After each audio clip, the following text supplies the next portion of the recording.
Hi, good morning. Welcome to my last Esther video. Can you believe it? My Wednesday devotional. It's going to be my last one for a little while, and I'm going to take a break and then decide what topic and finalize that decision, and then I'll make some more videos. But for now, this will be our last Esther one, and I'm going to take a break for a little while.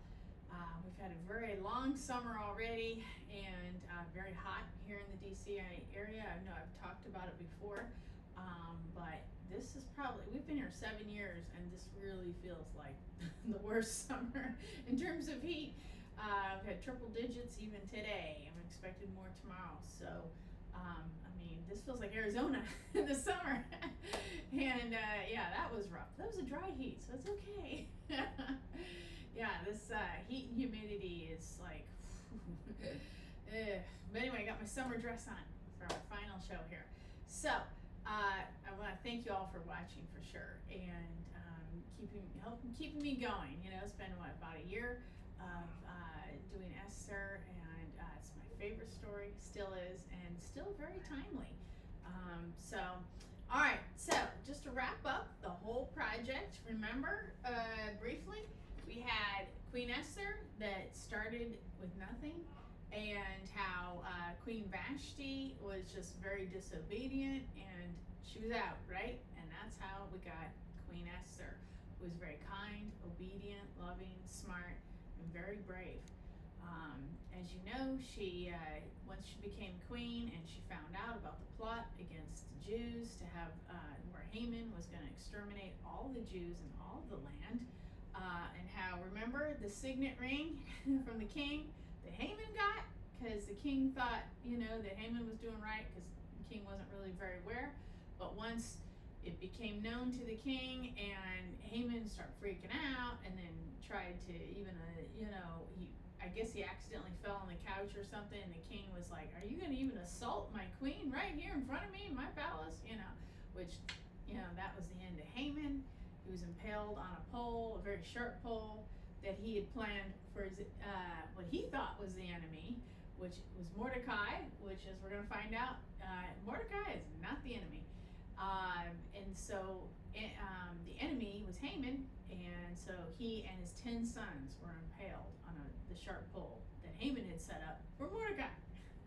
So that's kind of funny irony. So now, that's just a quick, wrap-up story here.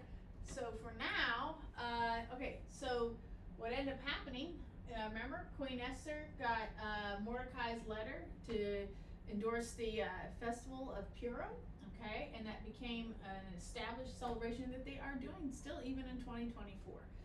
And remember, this was before the time of Christ, so over 2,000 years ago. It's just amazing. Queen Esther, her ideas are still reigning, and her bravery continues, right? Her strength, just amazing. Okay, and so now, final chapter 10. All right, so I'm going to read it, I'm going to talk about it. Esther chapter 10, verses 1 through 3. This is the last of it. The greatness of Xerxes and Mordecai. King Xerxes imposed a tribute throughout his empire, even to the distant coastlands. His great achievements and the full account of the greatness of Mordecai, whom the king had promoted, are recorded in the book of the history of the kings of Media and Persia. Verse 3, Mordecai the Jew became the prime minister with authority next to that of King Xerxes himself. Remember the ring, right?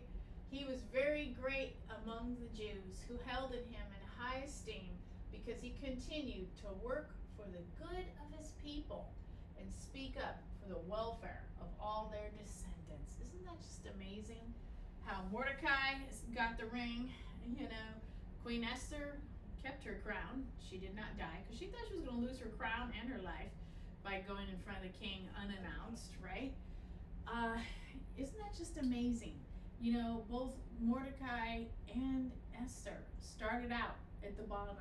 They were both Jewish, secretive at first, and they came from obviously lower income background, right? And they both rose to fame, a genuine fame and power, for good reasons. not for gained illegally or because they just are power hungry or fame hungry. Not at all. They were doing it. Their only motives were pure. They wanted to save the Jewish people. They wanted to do the right thing, and because of that, they were rewarded. Mordecai became prime minister, and not only was he prime minister, but he did it for the good of the people, and the people loved him. And isn't that just a tribute? Just like Esther, she was loved by all the staff, the king's staff, and everything. And that's how she got ushered into, eventually became the queen. She got to see him because she was good, she was pure, she was lovely. And that's stuff that's all in your heart. That's not something that you can just put makeup on. You could try all those things, but it's what's in your heart. And that's the real essence here. Esther and Mordecai were genuine, great people, full of love and positiveness and inner beauty. That's the key thing. When I see things, celebrities, that try to put on tons of makeup and, fake hair, fake this, fake that, just to try to make themselves beautiful, I often just say, what's in your heart?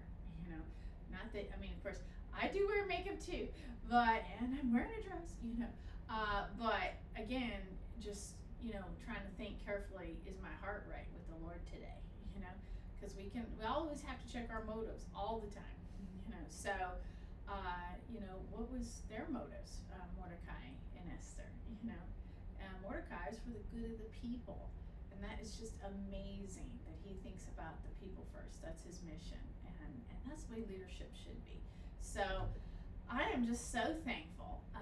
Thank you all for watching, and I really hope you guys got something out of this. I think this is like the Rocky story for women, right? I think it's just great, and men too. Men can appreciate Mordecai. His story was parallel, right along there with Esther.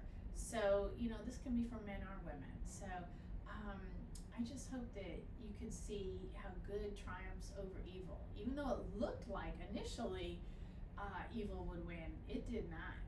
Good always wins, especially when you stay with the Lord. So I encourage you today just to think about this whole story and how does it impact your life and your relationship with Jesus. Where are you today? Do you need to get with Jesus quietly and just rethink your heart and your mind and make sure you're good, or whatever? If you're going through something right now, definitely please pray and please look into the scriptures. That's where the Lord is always talking to us. And sometimes he just talks to us when we're walking around doing something, random. I don't know. That's happened to me too. So anyway, thank you again for watching this whole year of Queen Esther and the story and my videos. I'm very thankful to you, and I'm very encouraged by that. So thank you very much, and I hope to see you next time when I come back. Few weeks or something. I'm just kind of seeing where the Lord's leading me right now. So we'll see. All right, thanks for watching. Have a great summer. Take care and stay cool. All right.